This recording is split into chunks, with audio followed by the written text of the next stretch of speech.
여러분 안녕하세요. 엄숙쿨 매일 성경 읽기 사도행전 말씀 묵상 함께 하고 있습니다. 예수님의 이야기는 멈추었는가? 멈추지 않았지요. 그게 사도행전 이야기입니다. 오늘은 사도행전 1장 1절로 11절 좀 함께 살필 텐데요.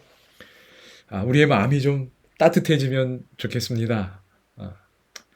온기 있는 사람, 예수님의 이야기가 우리를 그렇게 좀 만들어주면 좋겠습니다.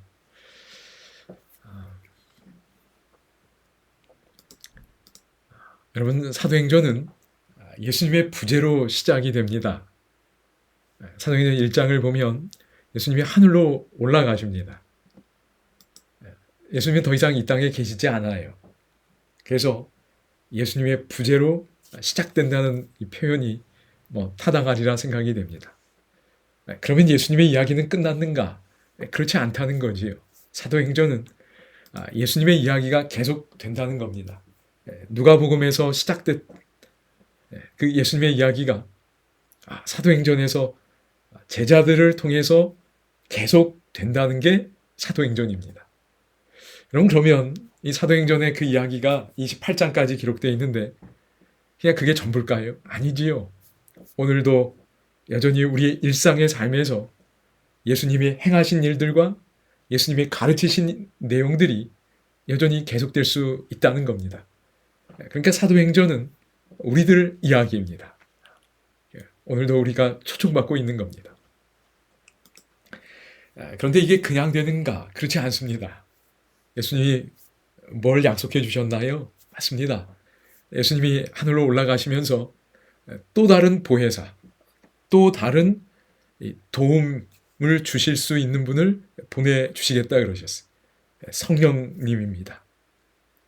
그래서 여기 사도행전 1장 5절에 보면 너희들이 성령으로 침례를 받게 해주겠다고 약속해 주셨습니다. 우리 신앙하는 분들은 물의 침례를 받습니다. 너무 중요합니다. 나중에도 사도행전에서 그 바울이 침례받는 장면에서도 저희가 다시 확인할 수 있겠지만, 그러나 여기 사도행전 1장 5절에 보면 요한은 물로 침례를 베풀었으나 너희는 몇 날이 못 되어 성령으로 침례를 받겠다고 그러셨어요. 그러니까 예수님은 어떤 분인가? 우리가 물의 침례를 받게 하실 뿐만 아니라 성령으로 침례를 받게 해주시는 분입니다. 그러니까 중요한 건 단순히 우리가 그리스도 안에서 태어날 뿐만 아니라 예수님의 부재로 시작된 사도행전에서 예수님의 이야기가 계속 돼야 되잖아요. 그러려면 이 성령의 침례가 필요한 겁니다. 예수님이 하셨던 일을 행할 수 있게 되고 예수님이 하셨던 이야기, 그 말을 말할 수 있는 사람이 되는 겁니다. 그리스도의 일꾼이 되는 거지요. 그 일을 위해서 예수님께서는 성령의 침례를 약속해 주셨습니다. 오늘도 여전히 이 약속이 저에게 유효하다고 생각이 됩니다. 그래서 사도행전 1장 3절에 보면 예수님이 이 땅에 40일 동안 부활하신 후에 40일 동안 제자들하고 함께 하셨습니다. 그래서 친히 살아계심을 나타내사 40일 동안 그들에게 보여주셨습니다. 부활의 증거를 계속 보여주셨어요. 사실 저희는 예수님의 부활을 직접 본 사람들이 아닙니다. 그렇게 직접 보고 믿을 수 없어요. 그런 기적들은 딱 한 번 일어난 겁니다. 그렇지요? 근데 저희가 어떻게 예수님의 부활을 믿을 수 있는가? 예수님의 부활을 경험하고 본 증인들이 증언을 한 겁니다. 기록을 남긴 거예요. 그러니까 증인들의 이야기를 듣고 저희가 예수님의 부활을 믿을 수 있습니다. 성경은 그렇게 믿음을 우리가 얻게 된다고 이야기하는 거지. 그런 다음에 예수님은 그들에게 그 부활의 증인이 되도록 하셨을 뿐만 아니라 또 뭘 얘기하셨지요? 여기 사도행전 1장 3절 오른쪽에 보면 하나님 나라의 일을 말씀하셨다 그랬어요. 하나님 나라의 가르침을 주신 겁니다. 그러니까 이 제자들은 하나님 나라를 전하는 겁니다. 물론 궁극적으로는 이 땅에 예수님이 다시 오실 때 이루어질 그 나라입니다. 그러나 동시에 일상의 삶에서 우리가 예수님 안에서 성령님을 통하여 경험하게 될 하나님 나라 또한 있다고 믿습니다. 그 하나님 나라의 모습들을 저희가 사도행전에서 볼 수 있으리라 생각이 됩니다. 그러니까 여기 이 말씀을 통해서 부활의 증인이 되게 해주셨고 하나님 나라의 일을 말할 수 있게 해주셨습니다. 예수님이 하신 거예요. 예수님께서 오늘도 저희에게 이 일을 해주실 수 있다고 믿습니다. 그리고 성령으로 침례를 받고 예수님 이야기가 계속 쓰여지게 하신 거지. 사도행전 1장 1절로 11절 가운데 사도행전 1장 8절은 참 중요한 구절입니다. 여기 1장 8절 보통 사도행전의 주제절로 많이 선택되기도 합니다. 오직 성령이 너에게 임하시면, 예수님은 하늘로 가시지만 성령님이 임하십니다.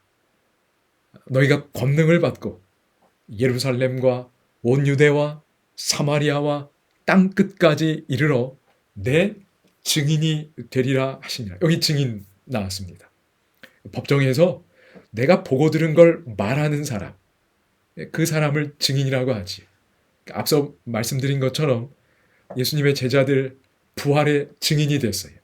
그리고 그들이 증인으로서 말해 주었습니다. 기록했습니다. 그런 기록을 통해서 오늘 우리도 예수님의 부활을 믿는 자들이 되는 거지. 근데 중요한 건 예루살렘에서부터 유대로 사마리아로 땅끝까지 확장되어 나가는 겁니다. 여러분, 이 내용이 사도행전의 기본 구조를 이루게 됩니다. 예루살렘에서 복음이 전해지는 이야기. 여러분, 예루살렘이 어떤 곳이지요? 예수님을 거절하고 십자가에 못 박은 곳입니다. 예수님도 그렇게 활동하셨는데 아무런 수확이 없어 보이는 곳인데, 우리가 여기서 한다고 뭐가 될까? 그러나 예수님은 분명히 예루살렘에서 시작하라고 하신 거예요. 그래서 예루살렘에서 복음이 전해지는 이야기가 1에서 7장에 나옵니다. 그런 다음에 어떻게 되지요? 핍박이 일어났습니다. 그래서 이 제자들이 흩어집니다. 그래서 유대와 사마리아로 퍼져나갔어요. 단순히 도망간 게 아니라 움직이는 교회가 돼서 그들은 복음을 전하는 자가 되었습니다. 그리고 13장, 28장은 땅끝까지지. 바울 이야기입니다. 이 내용은 잘 아시리라 생각이 됩니다. 그런데 여기 사도행전 1장 8절에서 아주 중요한 원리, 사상이 있습니다. 성령이 너희에게 임하시면 어떻게 되지요? 예루살렘부터 계속 움직여 갑니다. 그래서 여기 나와 있는 하나님은 어떤 분이신가? 이 영어 표현이 그냥 마음에 와닿아서 그냥 영어로 좀 적어봤습니다. 움직이시는 하나님이 God is on the move. 하나님이 계속 뭐 하고 계셔요? 움직이고 계시는 겁니다. 그게 여기 1장 8절에 나와 있는 거예요. 성령님이 계속 움직이시는 거 보이시지요? 예루살렘에서 유대, 사마리아, 땅끝까지. God is on the move. 그 다음에 여기 변화와 확장의 순서가 나와 있습니다. 어디서부터 시작되나요? 예루살렘입니다. 지금 있는 그곳에서부터 시작되는 거예요. 다시 말해, 변화는 나로부터 시작되는 겁니다. 그리고 내가 변화되면 변화된 나를 통해서 하나님이 일하셔서 다른 어떤 혹 다른 분들 혹은 다른 상황도 뭔가 변화될 수 있도록 해주시는 것 같아요. 우리가 다른 사람을 억지로 변화시킬 수 없습니다. 그렇지요? 그냥 내가 변화되면 돼요. 그러면 변화된 나를 통해 하나님이 일하실 것입니다. 유대와 사마리아는 어떤 곳인가요? 이스라엘 백성들이, 유대인들이 관심 갖지 않던 곳입니다. 특별히 사마리아 말이지. 그런데 이제 더 관심을 갖게 되고 거기에도 가게 되는 겁니다. 땅끝까지 가는 거지. 그런 변화와 확장의 순서를 보게 됩니다. God is on the move. 하나님이 움직이시는 분인데 교회도 it is a community on the move. 움직이는 공동체라는 겁니다. 이게 움직이시는 하나님을 믿는 교회의 가장 중요한 속성이라고 생각이 됩니다. 그게 사도행전 1장 8절에 나와 있는 거지. 그래서 제가 여러분 나눠드린 교재의 앞 표지에 우리는 주의 움직이는 교회라는 그 제목을 좀 붙여보았습니다. 우리 한 사람 한 사람이 성령님의 임재와 도우심 속에 움직이는 교회가 되기를 소망합니다. 그래서 오늘은 이 주제가라고 할 수 있지 않을까 싶은데 요 링크 걸어드리겠습니다. 꼭 좀 들어보시고 그 가사에 공감하시면 참 좋겠습니다. 뭐 이미 드렸던 내용입니다. 여러분 여기 버스가 있어요. 그죠? 교회입니다. 움직이는 교회입니다. 방향 하나님이 말씀해 주셨어요. 예루살렘, 유대, 사마리아 땅끝까지. 여러분 그리고 하나님께서 예수 그리스도의 사랑으로 엔진을 넣어 주셨어요. 부활의 주님을 믿을 때 엔진이 장착됩니다. 그리고 성령님이 함께 하실 때 연료가 지속적으로 공급될 수 있습니다. 그래서 계속 움직이는 겁니다. 여러분 이런 삶이 참 멋지지 않을까요? 하나님께서 우리 교회를 다시 한번 이렇게 세워주시기를 소망합니다. 예루살렘, 유대와 사마리아 땅끝까지 갑니다. 복음은 멈출 수 없습니다. unstoppable. 그리고 전염성이 있어요. contagious.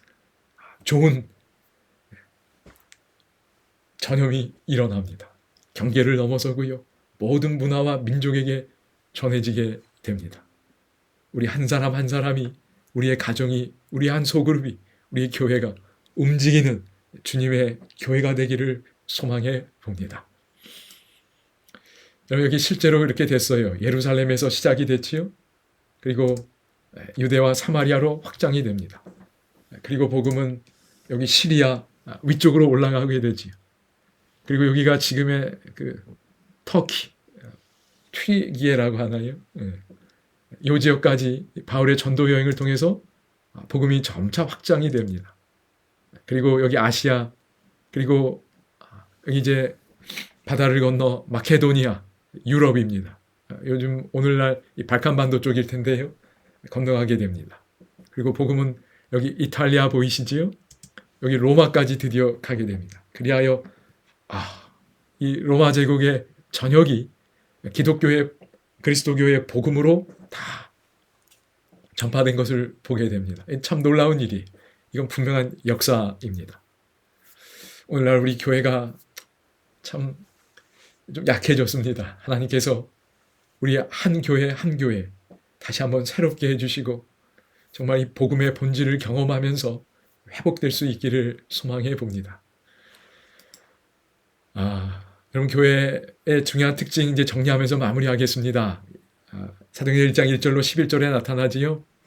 공동체, 하나님께서 공동체를 만드셨어요. 그지요? 그리고 그 공동체는 예수님의 재림을 기다립니다. 하늘로 가심을 본 그대로 다시 오시리라. 그러니까 초기 교회도 재림 교회였습니다.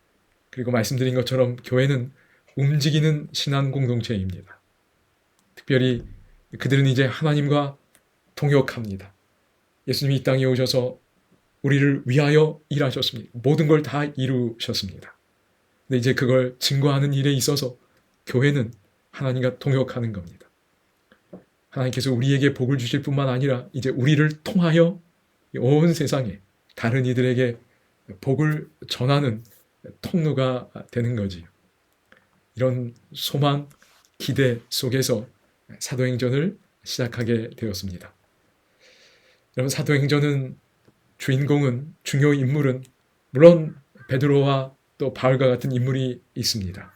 그러나 그들을 보면서 그냥 그 이야기로 끝나는 것이 아니라 오늘 하나님께서 우리들을 그 이야기에 초청하고 계십니다. 그래서 사도행전은 여러분 28장을 보시면 그냥 뭐 이게 끝난 건가 싶습니다. 열린 결말이에요. 그래서 29장을 계속해서 써 내려가도록 초청하고 있습니다. 우리는 주의 움직이는 교회로 우리가 주님을 더 깊이 만나고 또 함께하는 우리의 삶이 되기를 소망해 봅니다. 이 찬양 꼭 들으시면서 또 주님과 더 깊은 은혜의 시간 보내시면 좋겠습니다. 감사합니다.